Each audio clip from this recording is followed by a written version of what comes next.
जय श्री सीताराम। कल हमने पढ़ा लक्ष्मण जी अपनी माता जी के चरणों में सिर नवाकर हृदय में डरते हुए कि अब भी कोई विघ्न ना आ जाए, तुरंत इस तरह चल दिए जैसे सौभाग्यवश कोई हिरन कठिन फंदे को तोड़ाकर भाग निकला हो। आगे की लीला का दर्शन करते हैं। गए लखन जय जानकी नाथू, वे मन मुदित पाई प्रिय साथू। मंदिराम सिय चरण सुहाए, चले संग नृप मंदिर आए। लक्ष्मण जी वहाँ गए जहाँ श्री जानकी नाथ जी थे और प्रिय का साथ पाकर मन में बड़े ही प्रसन्न हुए। श्री राम जी और सीता जी के सुंदर चरणों की वंदना करके वे उनके साथ चले और राजभवन में आए। कहीं परस पर पुर नर नारी, बल बनाई विधि बात बिगारी। तन क्रस मन दुख बदन मलिनी, विकल मन माखी मधुचीने। नगर के स्त्री पुरुष आपस में कह रहे हैं कि विधाता ने खूब बनाकर बात बिगाड़ी। उनके शरीर दुबले, मन दुखी और मुख उदास हो रहे हैं। वे ऐसे व्याकुल हैं जैसे शहद छीन लिए जाने पर शहद की मक्खियाँ व्याकुल हों। राम कर्मी जही सिर धुनि पछताई, जन्मेनु पंख बिहग अकुलाई। भई बड़ी वीर भूप दरबारा, बरने न जाई बिसाधु अपारा। सब हाथ मल रहे हैं और सिर धुनकर पीट कर पछता रहे हैं, मानो बिना पंख के पक्षी व्याकुल हो रहे हैं। राजद्वार पर बड़ी भीड़ हो रही है। अपार विषाद का वर्णन नहीं किया जा सकता। सचिव उठाए राउ बैठा रे, कही प्रिय बचन राम पगुधारे। सिय समेत दूतनय निहारी, व्याकुल भयउ भूमि पति भारी। राम श्री रामचंद्र जी पधारे हैं। ये प्रिय वचन कहकर मंत्री ने राजा को उठाकर बैठाया। राम सीता से जय श्री राम। सीता से दोनों पुत्रों को वन के लिए तैयार देखकर राजा बहुत व्याकुल हुए। राम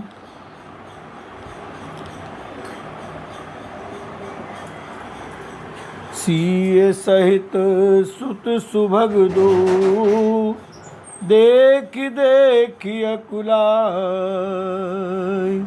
बारही बार मसनेह बस, राउले उरलाई। राम सीता से दोनों सुंदर पुत्रों को देख देख कर राजा कुलाते हैं और स्नेहवश बारंबार उन्हें हृदय से लगा लेते हैं। राम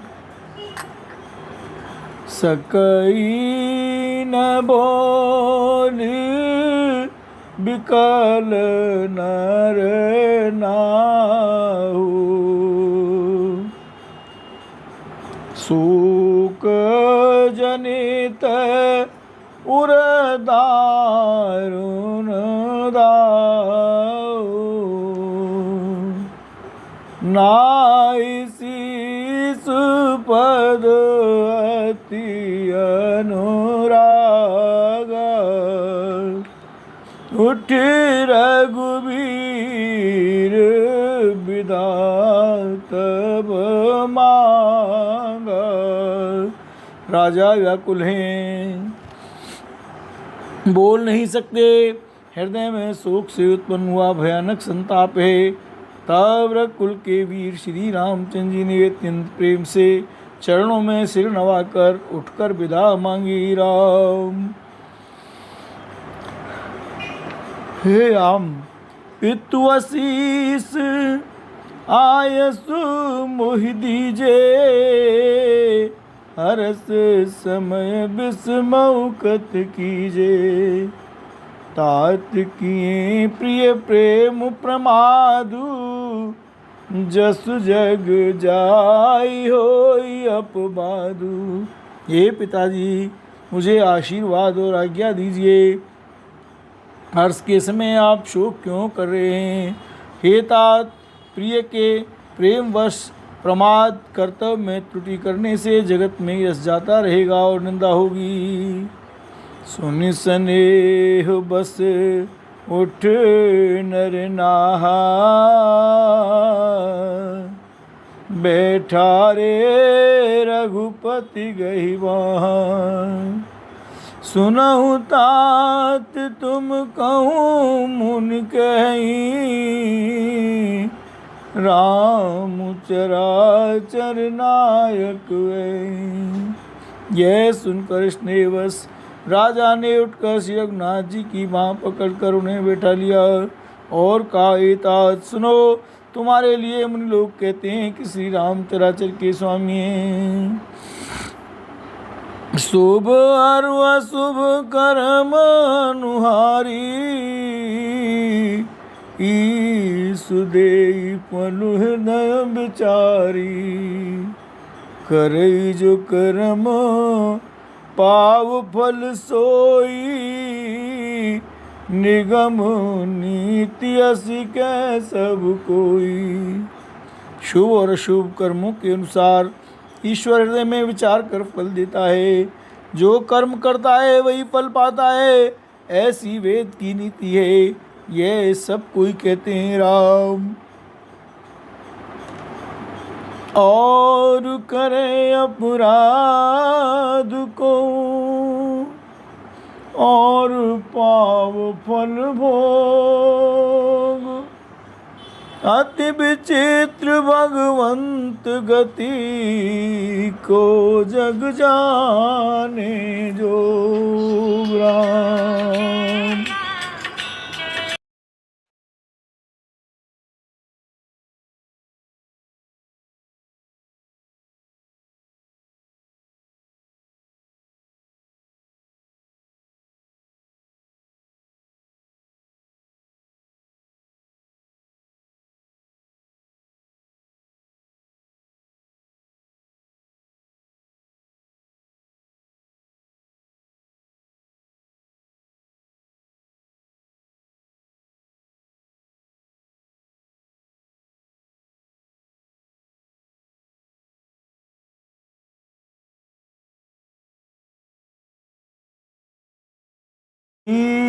राम, रुख रहे तो न जाने, धर्म धुरंधर धीर सयाने।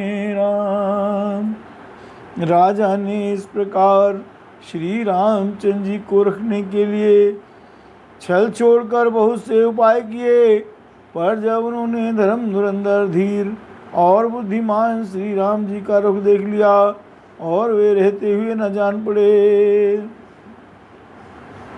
तब नृपसी लाई उरलीनी, अतीत बहुत बाती सिख दीनी। कही मन के दुख दुसह सुनाए, सास ससुर बित सुख समुझाए। तब राजा ने सीता जी को हृदय से लगा लिया और बड़े प्रेम से बहुत प्रकार की शिक्षा दी। वन के दुसह दुख कहकर सुनाए, फिर सास ससुर तथा पिता के पास रहने के सुखों को समझाया। सिय मनु राम चरण अनुरागा, घर न सुगम बनु बिसम न लागा। और सब ही सिय समुझाई, कई कई विपिन विपत्ति अधिकाई। परंतु सीता जी का मन श्री रामचंद्र जी के चरणों में अनुरक्त था, इसलिए उन्हें घर अच्छा नहीं लगा और न वन भयानक लगा। फिर और सब लोगों ने भी वन में विपत्तियों की अधिकता बताकर सीता जी को समझाया।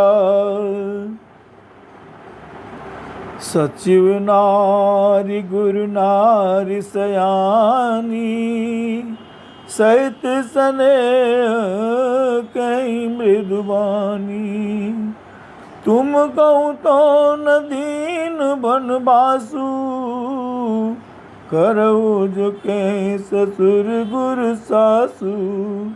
मंत्री सुमंत जी की पत्नी और गुरु वशिष्ठ जी की स्त्री अरुंधति जी तथा और भी चतुर स्त्रियाँ स्नेह के साथ कोमल वाणी से कहती हैं कि तुमको तो राजा ने वनवास दिया नहीं है, इसलिए जो ससुर गुरु और सास कहें तुम तो वही करो।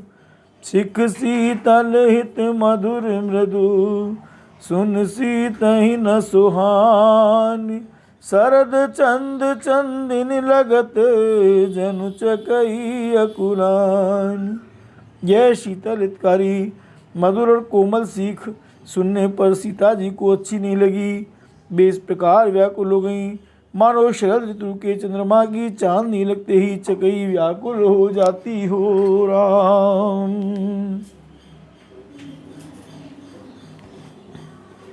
व्याकुल हो उठी हो।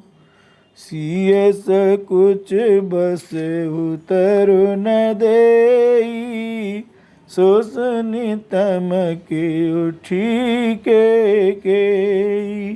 मुनि पटे भूषण भाजन आनी, आगे धरी बोली मृदुबानी। सीता जी संकोचवश उत्तर नहीं देती। इन बातों को सुनकर कई तमक कर उठी। उसने मुनियों के वस्त्र आभूषण माला मेखला आदि और बर्तन कमंडल आदि लाकर श्री रामचंद्र जी के आगे रख दिए। कोमल वाणी से कहा, नृपहि प्राण प्रिय तुम रघुबीरा, सील स्नेह न छाड़ी भीरा।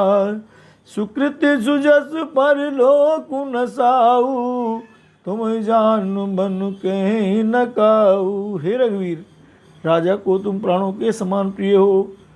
प्रेम बस दुर्बल हृदय के भीरु राजा शील और स्नेह नहीं छोड़ेंगे।